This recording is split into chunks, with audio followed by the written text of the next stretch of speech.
बिस्मिल्लाहिर्रहमानिर्रहीम। अस्सलामुअलैकुम। Welcome to Zayka with तल्लत। कैसे हैं आप सब?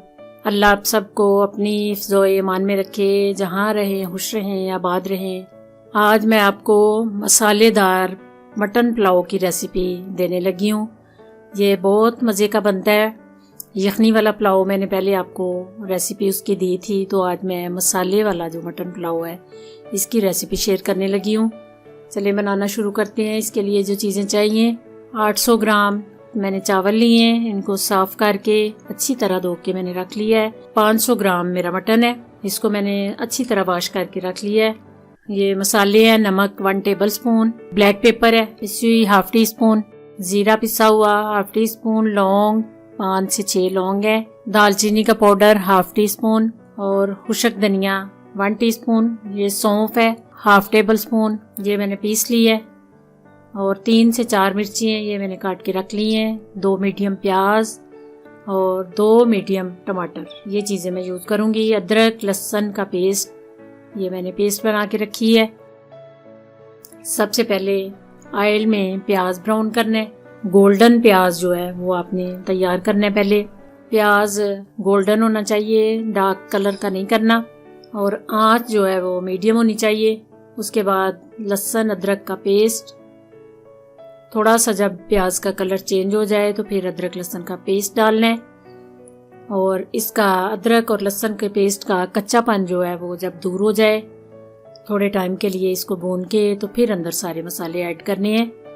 ये टमाटर और सब्ज़ मिर्च को मैंने ब्लेंड कर लिया है, ये ब्लेंड करके आपने डालना है, क्योंकि ये मसालेदार जो पुलाव है तो इसमें सारे जो मसाले हैं पिसे हुए जाएंगे।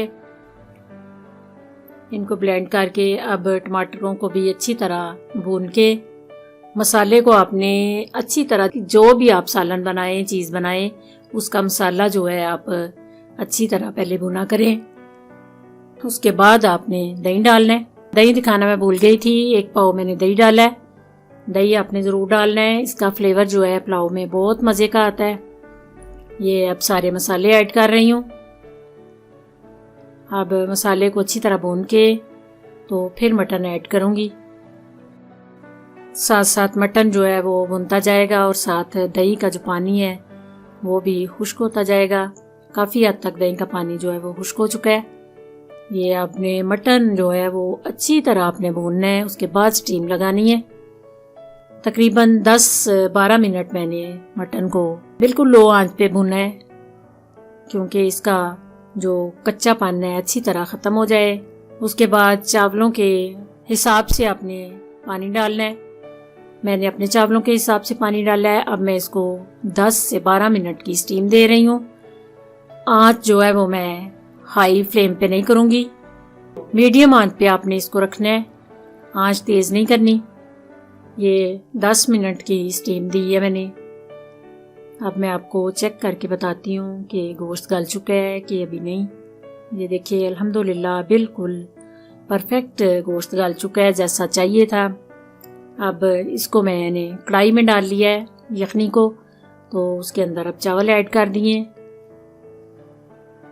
वो जो बर्तन है कुकर वो छोटा था, इसलिए इसको मैंने कढ़ाई में उंडेल लिया है।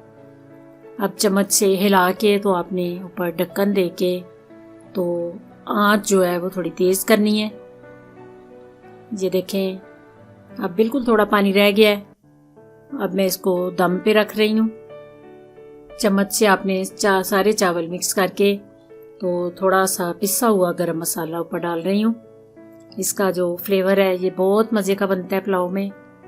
ये आप बेशक दम के बाद डाल लें या दम में डाल लें, मसाला गरम पिसा हुआ आपने ज़रूर डालना है।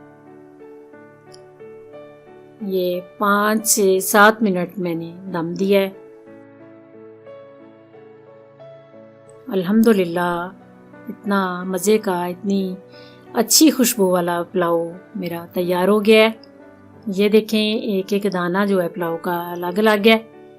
इतनी मज़े की इसकी खुशबू आ रही है। ये आप बना के खुद जब ट्राई करेंगे तो फिर आपको मसाले वाला जो पुलाव है इसका खुशबू का अंदाज़ा होगा। अगर आपको ये मसालेदार पुलाव की रेसिपी पसंद आए तो अपनी फ्रेंड्स में, अपनी फैमिलीज़ में ज़रूर शेयर कीजिए। अगर मेरे चैनल पे आप नए हैं तो प्लीज़ सब्सक्राइब कीजिए। दुआओं में मुझे याद रखना। अल्लाह आप सबका हामी नासिर। खुदा हाफिज़।